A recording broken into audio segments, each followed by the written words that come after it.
Bueno, bienvenidos. Dando continuidad a las temáticas trabajadas anteriormente, como son fundamentos de mercado y segmentación de mercado, hoy trabajaremos las fuerzas de Michael Porter. Para trabajar las fuerzas de Michael Porter, quiere decir que esto nos sirve para analizar y determinar la competencia, la rivalidad en la industria, para observar las oportunidades de inversión y rentabilidad que pueden tener una empresa en un mercado. Vamos a analizar las fuerzas de Porter. Las fuerzas de Porter está dividida en identificar los competidores del sector y la rivalidad existente entre las industrias, en identificar la amenaza de nuevos entrantes o competidores potenciales, la amenaza de nuevos competidores potenciales. Estos que pueden ser que tal vez podría ser que lleguen al mercado, y también la amenaza de productos sustitutos o servicios sustitutos, y también el poder de negociación del proveedor y el poder de negociación del cliente o comprador. Bueno, vamos a analizar uno de cada de ellos. Vamos a analizar los competidores del sector. Cuando hablamos de los competidores del sector, quiere decir que ya existen en el mercado y hay una rivalidad competitiva porque tienen la mayor influencia sobre si ingresar o no a una industria sería rentable. Cuando hablamos del competidor del sector, quiere decir que es identificar qué competencia ya hay, qué empresas ya hay de que realicen algo similar o algo parecido a lo que a lo que se quiere vender, a lo que se quiere ofrecer al cliente. Pero también es necesario que cuando se tenga en cuenta cuando la rivalidad es alta, cuando la competencia del sector es alta, ¿sí? Hay muchos competidores y esos competidores tienen alto costo, quiere decir que están asociados a la industria. Normalmente la industria crece lentamente, tiene poca lealtad de los clientes y los productos y competidores son muy similares. Entonces, cuando la rivalidad es alta, cuando hay mucha competencia, entonces quiere decir que esta industria tiene un alto costo, quiere decir de que para ingresar hay que tener bastante dinero, pero esta industria va a crecer lentamente debido a la alta competencia, ¿sí? Porque no hay mucha lealtad, porque hay muchos productos, porque hay muchos competidores similares. Pero cuando la rentabilidad de un sector, cuanto menos competidor se encuentre un sector, normalmente será más rentable. Entonces hay que tener en cuenta que cuando un mercado no es explotado, cuando no hay mucha competencia en el sector, es mucho más rentable para invertir. Entonces hay que tener en cuenta la competencia al momento de crear la empresa o fortalecerla cuando ya existe. Otra que hay que analizar son los competidores potenciales o la amenaza de nuevos competidores. Cuando hablamos de los competidores potenciales, quiere decir que son aquellos que tal vez pueden llegar a ese contexto, a ese sector o a ese lugar a ofrecer su producto o servicio. Recordemos que un competidor potencial puede ser una empresa nueva que se va a crear totalmente, o puede ser que una empresa que ya exista y pueda llegar a un mercado a incursionar. Cuando hablamos de los competidores potenciales, es la amenaza de nuevos participantes, de nuevas empresas. Es la fuerza que nos dice qué tan fácil o difícil es para los competidores ingresar a una industria, ingresar al mercado. El objetivo de esto es de que aquellos que ya están en la industria es hacer que sea difícil para ingresar a aquellos que quieran ingresar en ese mercado.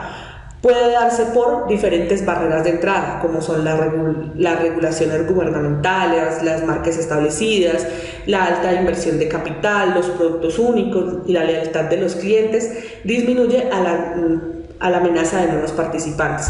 Quiere decir, cuando llegan nuevas empresas al mercado, al contexto, entonces esto hace que los clientes empiecen a buscar otras opciones. Es por ello que hay que tener en cuenta las barreras de entrada. Una barrera de entrada es las economías de escala. Esta es una barrera para el momento de llegar a una empresa nueva. ¿Qué quiere decir? Que grandes empresas ingresan al mercado produciendo más en comparación a las pequeñas empresas, y estas buscan reducir los costos. Entonces hay que tener en cuenta que cuando tú vas a llegar nuevo al mercado, pues debes entrar pisando fuerte, teniendo más producción, más barato, siendo más grande y demás. Otra es la diferenciación del producto. ¿Qué quiere decir? Una barrera es de que si tú vas a ingresar al mercado tiene que ser con un producto diferente, que llame la atención del cliente, algo que lo diferencia a los demás, con la finalidad de la identificación de la marca y la lealtad del cliente. Entonces hay que tener en cuenta, si tú quieres ingresar al mercado, debes tener algo diferenciador, si no va a ser una barrera al momento de entrar si no entras con algo nuevo. Otra es la inversión de capital.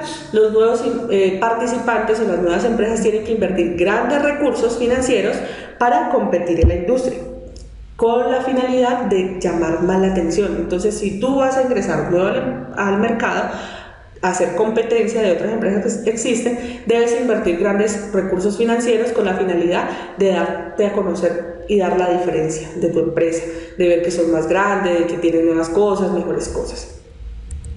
Otra barrera de entrada son las desventajas de los costos. Esto juega a favor cuando las otras empresas no pueden imitar el precio de los productos. Si tú eres una empresa nueva, si vas a ingresar, pues entonces si tú puedes jugar con los costos y puedes hacer el producto más barato, entonces esto va a ser mucho más rentable. Pero si tú tienes unos costos muy elevados, las empresas, tú como empresa debes adecuarte a lo que ya está en el contexto, ¿sí? Porque ya los otros entrarían a ser más competitivos. Otro que hay que tener en cuenta es el canal de distribución, la forma como le voy a llevar mi producto a mi cliente, cómo voy a hacer de que mi producto llegue al cliente más fácil, para que sea más económico, para que lo encuentre más fácil. Esa también puede ser una barrera de entrada, porque si tú traes un producto desde otra parte, se lo consiguen de otra forma, puede afectar a la hora de venderse. O si tú les llevas el producto más fácil, entonces es mucho más pertinente para tus clientes. Otra barrera de entrada son las políticas gubernamentales. Estas políticas gubernamentales la da el gobierno y a veces pueden dificultar la entrada de nuevas empresas al mercado por las leyes, por las condiciones que tengan, o a veces pueden facilitarla dependiendo las leyes que existan. Entonces estas son las barreras que pueden tener los competidores. Entonces analicen, si tú vas a ser una empresa nueva, primero ¿qué debes hacer? Analizar qué pasa en el mercado, qué empresas hay, qué empresas existen. Entonces cuando tú eres un competidor nuevo en el mercado, es analizar qué hay, qué existe, para saber qué vas a diferenciar. Otra cosa que hay que tener en cuenta en el momento de crear la empresa es el poder de negociación de los proveedores. Cuando los proveedores son limitados, que son los que te ofrecen las materias primas o los insumos, y también los insumos son escasos, el poder de negociación de los proveedores es alto. ¿Por qué? Porque ellos pueden subir los precios, limitar sus negociaciones. Esto afecta a los compradores. Entonces, cuando tú vas a ingresar a un mercado, debes analizar muy bien con qué proveedores cuentas, ¿sí? Si son limitados, si son escasos, si debes buscar en otras partes. ¿Por qué? Porque ellos te pueden empezar a dominar y pueden afectar a tu empresa. Y pueden empezar a observar tus costos, aumentar tus propios precios y demás, ¿sí? Además, es posible que ni siquiera puedan obtener los suministros que cuando los necesiten. Entonces, es necesario que identifiques muy bien cuáles van a ser tus proveedores, qué proveedores vas a tener, si alguno te queda mal, si alguno no cumple con tus expectativas, porque estos te pueden afectar en tu empresa y ante la competencia te pueden afectar muchísimo. Otro es el poder de negociación de los compradores. ¿Qué quiere decir? Cuando los clientes tienen el poder de negociación en una industria, o los compradores tienen el poder de negociación, pueden exigir los precios más bajos o ir a otra parte. Entonces hay que tener en cuenta que los compradores pueden incluso unirse para exigir precios más bajos en una industria. ¿Qué quiere decir? Si tú eres el proveedor, si tú eres una empresa que provee insumos, que provee materias primas, no dejes que los compradores se organicen, porque eso puede afectarte, ¿sí? Puede suceder que ellos busquen, como ellos se ponen de acuerdo, te pueden afectar a ti como empresa. Puede suceder cuando hay pocos clientes, y cuando hay que sustituir con otro bien es relativamente fácil. Entonces hay que tener en cuenta que el poder de negociación de los compradores hay que tenerlos muy en cuenta, porque ellos pueden exigir precios, pueden exigir nuevas cosas que te pueden afectar como empresa, ya poniéndote del lado como empresario. Y otra cosa que puede ser una amenaza son los productos sustitutos, que hay que tener en cuenta y hay que analizar muy bien. Cuando los compradores pueden sustituir fácilmente los productos por un bien con poco costo, Esta fuerza hace que los inversores o inversionistas miren de cerca antes de ingresar a la industria. Si tu producto es un producto sustituto en el cual es económico, en el cual puede solventar las necesidades de los clientes, eso hace que se limite la entrada de nuevos competidores. Pero si tu producto es un producto que no es sustituto o que lo puedes sustituir por otros productos, entonces recuerda, debes empezar a modificar, puedes empezar a cambiar. Es por ello que es necesario que empieces a analizar muy bien estas barreras de entrada que pueden generar estos productos, ¿sí?, al mercado. También es necesario que demos cuenta como empresa cómo empezar a mejorar, cómo empezar a cambiar. Entonces recuerda que las fuerzas de Porter te permiten analizar el mercado, analizar el contexto, cómo vas a mejorar, cómo puedes anticiparte ante alguna eventualidad. ¿Listo? Entonces recuerda, analizar el mercado, que ya existe, la competencia que existe, analizar la competencia potencial que puede ser, que puede llegar, cuáles van a ser el poder de negociación entre los compradores y los proveedores, cómo vas a negociar, y identificar qué productos sustitutos. Bueno, este es el tema del día de hoy. Recuerden analizar muy bien su competencia. Hasta una próxima oportunidad. Gracias.